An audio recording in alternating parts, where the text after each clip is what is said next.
राजस्थान के जयपुर में एक घटना जो चर्चाओं का विषय बनी हुई है। दरअसल एक बेटी जिसका नाम आयुषी होता है, 23 वर्षीय आयुषी ने अपने मां की हत्या करवा दी।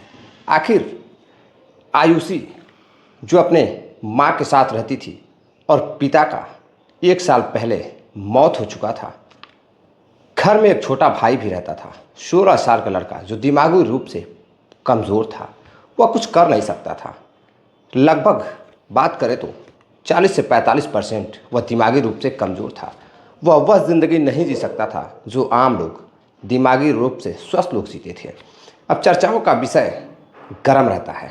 गली मोहल्ले, शहर, राजधानी, हर जगह सिर्फ एक ही चर्चा हो रही थी कि आखिर आयुषी शर्मा ने अपनी मां को क्यों मरवाया। क्या वाकई में आयुषी शर्मा कातिल है? क्योंकि आयुषी शर्मा के जो पिता रहते हैं विजय वशिष्ठ हाई कोर्ट में एक बड़े ही पद पर, एलडीसी के पद पर रहते हैं। उनकी मौत होने के बाद जो नौकरी मिलनी थी, सरकारी नौकरी, वो उनकी मां को लगती है। यानी कि आयुषी की मां को नौकरी मिलती है जो लगभग 14 करोड़ की सरकारी प्राइवेट संपत्ति, यानी कि जो घर की संपत्ति थी वो 14 करोड़ की थी। सारी संपत्ति आयुषी के नाम ही होना था। उसकी मालिक आयुषी ही बनने वाली थी क्योंकि उसका भाई दिमागी रूप से कमज़ोर था। तो आखिर आयुषी ने फिर क्यों अपनी मां को मरवाया? क्या पिता के मौत में भी आयुषी का ही हाथ था? आइए जानते हैं पूरी कहानी। आखिर कातिल वाकई में कौन है? तो नमस्कार, प्रणाम, मैं आपका अपना विशु राय हाजिर हूँ जुर्म की दुनिया की एक और नई कहानी के साथ।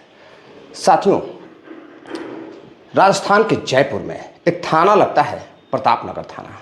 प्रतापनगर थाना ही क्षेत्र में एक परिवार, बेहद हंसता खेलता परिवार, प्रतापनगर के उस क्षेत्र में रहता था। एक लड़की जिसका नाम आयुषी रहता है, आयुषी शर्मा, 23 वर्षीय आयुषी शर्मा। दरअसल आयुषी शर्मा अपने परिवार के 14 करोड़ की मालिक बनने वाली थी, 14 करोड़ की संपत्ति की मालिक बनने वाली थी। अभी आरोप लगाया जाता है कि उसने अपने मां को मरवाया। दरअसल 3 जुलाई की शाम लगभग 4:45 हो रहे थे। उसी दौरान एक तेज़ रफ्तार स्कॉर्पियो गाड़ी एक 60 फुट चौड़े रास्ते से होकर आ रही थी। तभी एक महिला वहां से टहलते हुए जा रही थी। वो अपने आप को बचाने की कोशिश करती है, लेकिन स्कॉर्पियो कार उस महिला को लगभग 130 के आसपास स्पीड में धक्का मारती है और महिला उछलकर 100 फीट दूर जाकर गिरती है। अब आसपास जो लोग मौजूद थे वो दौड़कर जाते हैं, तब तक महिला की मौत हो चुकी थी। महिला को अस्पताल ले जाया जाता है, लेकिन डॉक्टर उसे मृत घोषित कर देते हैं। अब इधर आसपास के लोग उस महिला को पहचानते थे। उस महिला का नाम रहता है नीरज शर्मा। नीरज शर्मा जो कि अपनी पति के मौत के बाद उन्हें सरकारी नौकरी लगी थी। वह रोज़ाना अपने काम पर भी जाती थी। उस समय अपने बेटे को वह कोचिंग में पढ़ने के लिए छोड़ कर आई थी, ताकि हो सकता है कि उनका बेटा थोड़ा बहुत पढ़ेगा तो थोड़ा बहुत उसके पास जानकारी रहेगी, क्योंकि दिमागी रूप से लगभग वो अस्वस्थ था। अब इधर जब लोग देखते हैं कि नीरज शर्मा का एक्सीडेंट हो गया है, उनकी मौत हो चुकी है, तो फ़ौरन ही लोग उस स्कॉर्पियो का नंबर भी नोट कर लेते हैं, क्योंकि सीसीटीवी में साफ साफ नंबर दिखाई दे रहा था। अब कुछ लोग पीछा भी करते हैं, लेकिन स्कॉर्पियो वाला आगे जाकर रोककर फरार हो जाता है। उसमें तकरीबन 3 से 4 लोग बैठे हुए थे। अब इधर जब बेटी आयुषी शर्मा को पता चलता है तो वह कुछ देर बाद कुछ सोचती है और फिर अपने मामा, क्योंकि घर में कोई था नहीं, एक छोटा सा भाई जो दिमागी रूप से कमज़ोर था, माँ की मौत हो चुकी है, इधर पिता की मौत पहले हो चुकी थी। अब साथियों, आयुषी शर्मा अपने रिश्तेदार, अपने मामा राकेश शर्मा को फ़ोन करती है और बताती है कि मामा जल्दी से चले आओ, माँ को किसी गाड़ी वाले ने धक्का मार दिया है, माँ की मौत हो चुकी है। अब राकेश जैसे ये सब बात सुनता है तो वो सोचता है कि आखिर जिस लड़की की माँ की मौत हुई होगी वह इतनी आसानी से, सामान्य तरीके से कैसे बात कर रही है। उसके आंखों में आंसू नहीं है, कोई गम दिखाई नहीं दे रहा है, कहीं इसके पीछे कोई गहरी साजिश तो नहीं है। राकेश शर्मा फ़ौरन ही अपनी बहन के पास पहुंचता है और देखता है उसकी बहन मर चुकी थी। चारों तरफ खून लगा हुआ था। भयानक एक्सीडेंट हुआ था। रो रो कर राकेश शर्मा का बुरा हाल हो जाता है। अब इधर राकेश शर्मा फौरन ही पुलिस के पास जाता है और जाकर एक शिकायत दर्ज कराता है। कहता है, साहब ये एक्सीडेंट नहीं है, यह कोई हादसा नहीं है। पुलिस उसे हादसा मान रही थी। राकेश शर्मा कहता है कि यह हादसा नहीं है साहब, इसके पीछे गहरी साजिश नज़र आ रही है।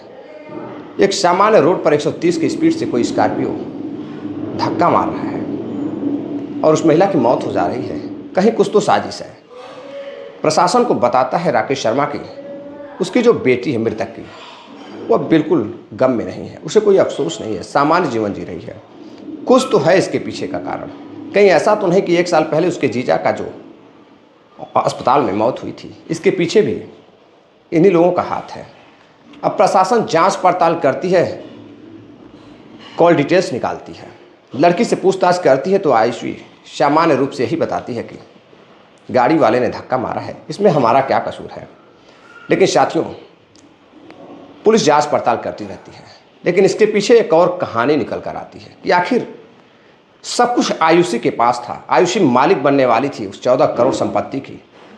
तो क्या सिर्फ सरकारी नौकरी के लिए उसने अपनी माँ की हत्या कराई या पिता की हत्या कराई? अब मीडिया रिपोर्ट्स के अनुसार, तरह तरह की जो मीडिया रिपोर्ट्स हैं, जो समाचार पत्र हैं, उनके हिसाब से एक कहानी निकल कर आती है जो राकेश शर्मा और उसके चाहने वाले लोग बताते हैं। दरअसल साथियों, एक लड़का जिसका नाम रहता है रवि उर्फ बलराम, रवि उर्फ बलराम चचेरे भाई का, यानी कि चचेरा भाई लगता है, आयुषी का चचेरा भाई। वो पढ़ने में काफ़ी कमज़ोर रहता है। तकरीबन 1 से 1.5 साल पहले पढ़ने के लिए वह अपने बहन के घर, यानी कि आयुषी के घर आता है और आयुषी के जो पिताजी रहते हैं विजय वशिष्ठ, वो लेकर आते हैं कि लड़का कमज़ोर है, यहाँ पढ़ेगा लिखेगा तो उसकी ज़िंदगी संवर जाएगी, कुछ बन जाएगा। अब वह वकालत की पढ़ाई करता है और एक वकील बन जाता है। इधर साथियों, वकील बनने के बाद अब रवि के दिमाग में ख्याल आता है कि आयुषी शर्मा इतनी बड़ी संपत्ति की मालिक है। उसके दिमाग में लालच आने लगता है। इतनी 14 से 15 करोड़ की संपत्ति की मालिक है और सरकारी नौकरी माँ कर रही है, तो क्यों ना कुछ साजिश रची जाए। अब इधर साथियों, धीरे धीरे समय गुजरता है।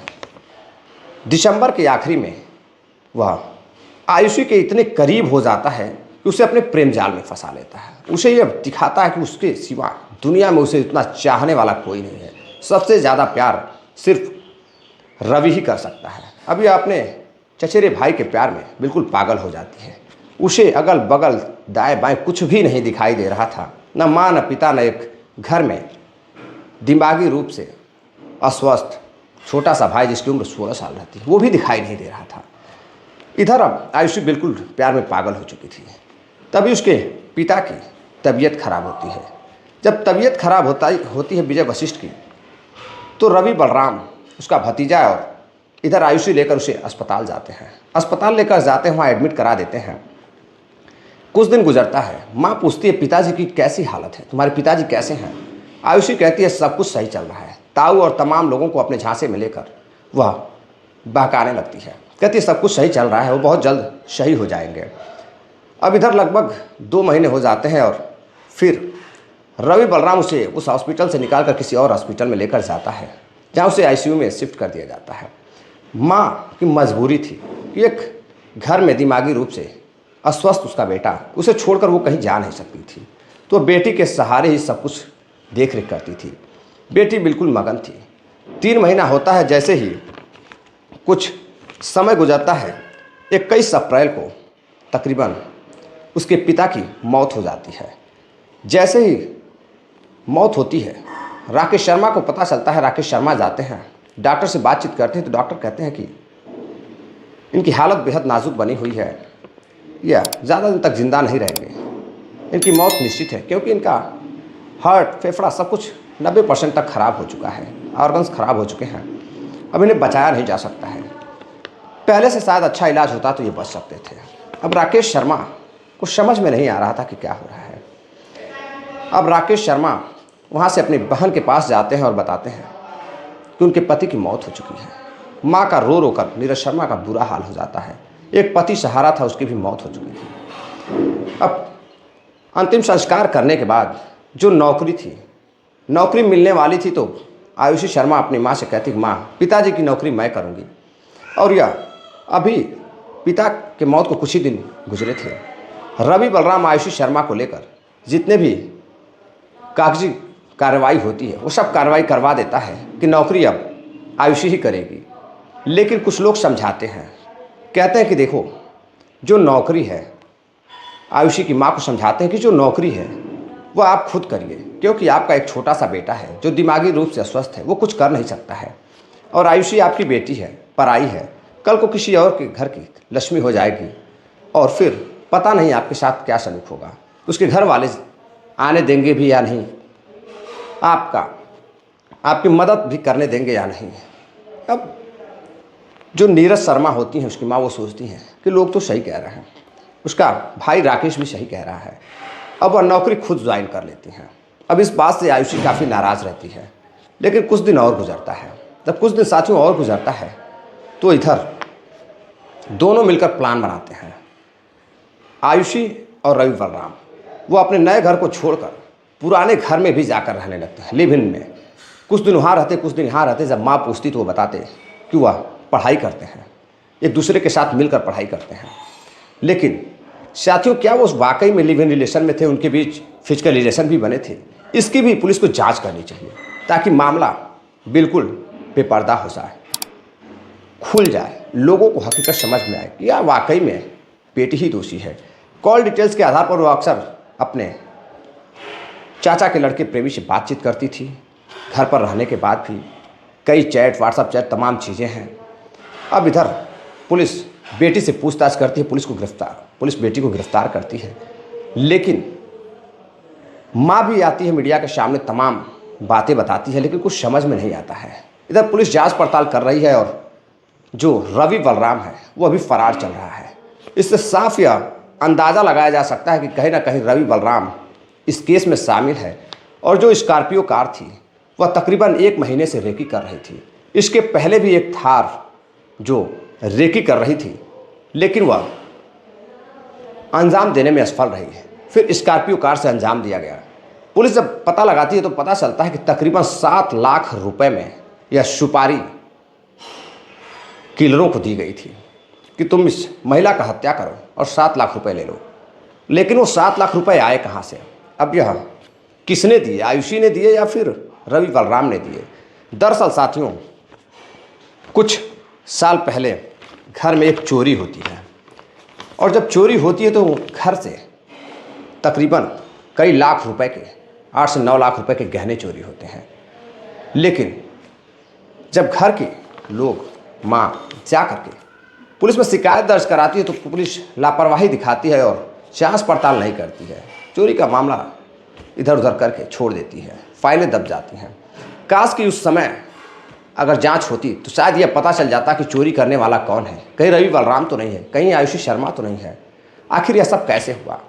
राकेश शर्मा बार बार पुलिस से कह रहे थे कि आप पहले जांच करिए कि वो ज्वेलरी गई कहाँ, चोरी हुई तो कहीं ऐसा तो नहीं कि ज्वेलरी बेचकर आयुषी शर्मा ने उनकी बेटी नीरज शर्मा की और उसका भतीजा दोनों ने सुपारी किलर को पैसे दिए हों।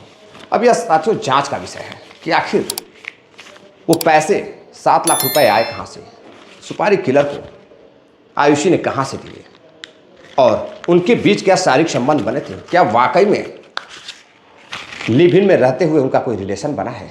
इसकी भी मेडिकल जांच करानी चाहिए और अपराधियों को कड़ी से कड़ी सजा मिलनी चाहिए।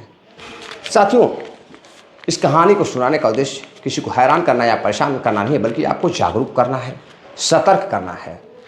इस घटनाक्रम पर आपकी क्या राय है? कमेंट कर अपनी राय जरूर दीजिएगा। चैनल पर नए हैं तो चैनल को सब्सक्राइब करिएगा, अपना प्यार दीजिएगा, सपोर्ट करिएगा। नमस्कार, जय हिंद।